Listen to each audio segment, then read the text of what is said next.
Radial chain, the original cable chain traction product for passenger cars and light trucks. Installation. Chains should be installed on drive tires. Unroll the chain on the ground next to the tire. Position the cable so the keyhole fasteners are toward the front of the vehicle. Drape the chain over the tire so that the smooth side of the crossmember hook is against the tire. The crossmember nearest the end hook should touch the ground.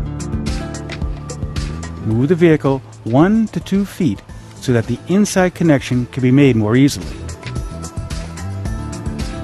Turning the tire can make the inside connection much easier. At the inner sidewall, make the connection on the inside of the tire by pushing the cable with the end bushings into the keyhole fastener. On the outside of the tire, push the cable with the end bushings through the keyhole fastener for initial mounting. Then do a final adjustment to the fasteners to ensure the cable chains fit snug on the tire. The inside and outside connection should not differ by more than one metal bushing. If necessary, use the clips on the side cables to secure the excess cable ends. Check the tightness of the chains after a short distance and, if necessary, retighten chains.